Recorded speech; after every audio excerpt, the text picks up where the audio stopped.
Hello and welcome to the Church of the Atonement in Chicago. My name is James Dunkerley, and I'm going to be your liturgical guide through the solemnities of Holy Week.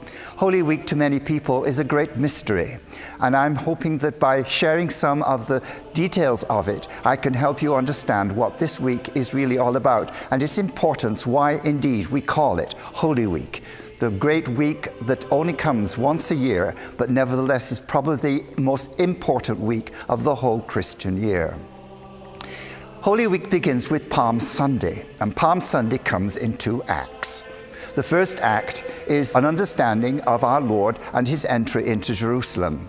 If you remember in that story, the people gathered with palms and waved palms in the air as he entered Jerusalem joyfully on a donkey.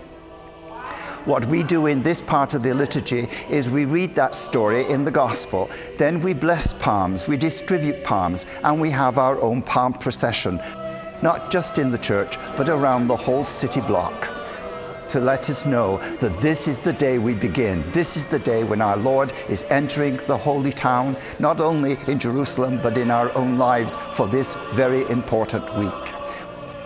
We come back into the church, and part two of this day continues with the Mass for the day.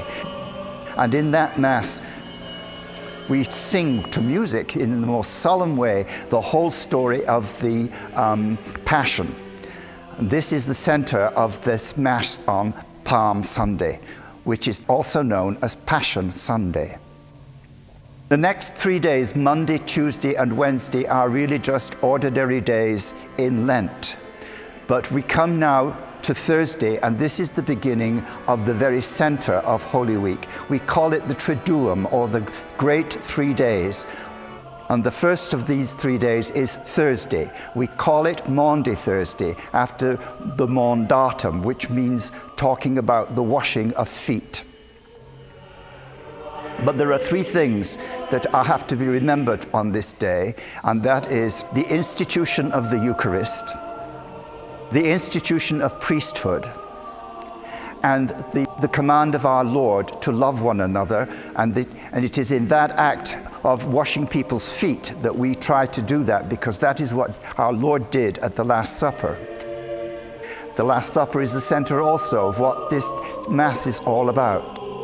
At the end of this Mass, we have a solemn procession from the altar with the sacrament, a place we call the altar of repose.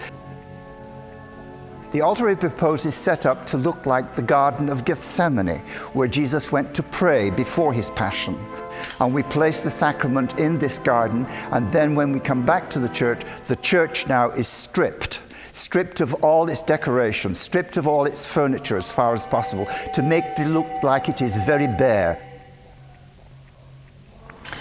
Then we leave the church in great solemnity and silence, and the priests come back into the church and actually wash the altars.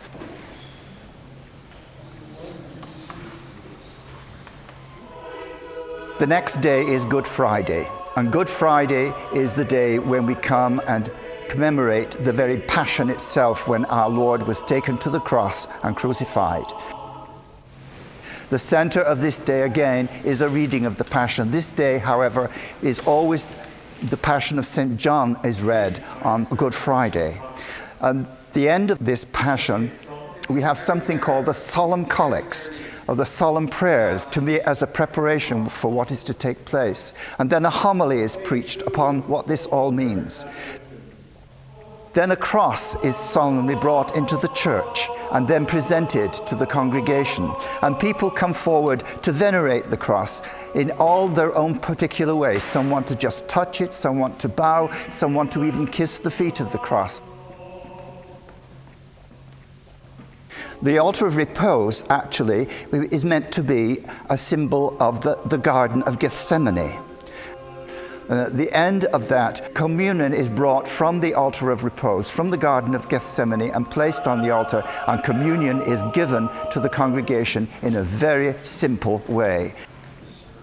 And then the people are asked to leave it quiet again.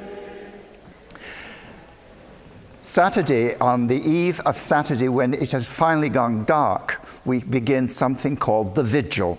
And the vigil, we want to have a darkened church because now our liturgical expression is the tomb itself. And in the tomb, the first thing that happens is we light a fire. And with that fire, we also bless a very large candle, which we call the Paschal candle. This candle represents Christ himself in the tomb. The candle is consecrated at the table and lit, and then solemnly brought into church with the cry, "The light of Christ," the beginning of the inbreaking of the resurrection upon the whole world itself.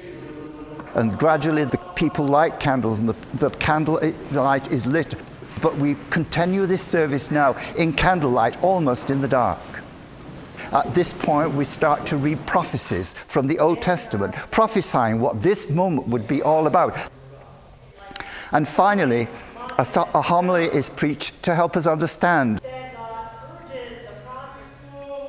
Candle itself is solemnly blessed with incense, with singing, and the blessing of a prayer called the Exultat, in which we announce that Christ indeed has risen. And after that, the lights are all brought on, the glory of the moment is good, and we celebrate the first Mass of Easter. And this is the beginning of the resurrection itself. And I would invite you to come with us and experience all of these wonderful things. Thank you, and I hope indeed this will be helpful to you. Thank you again.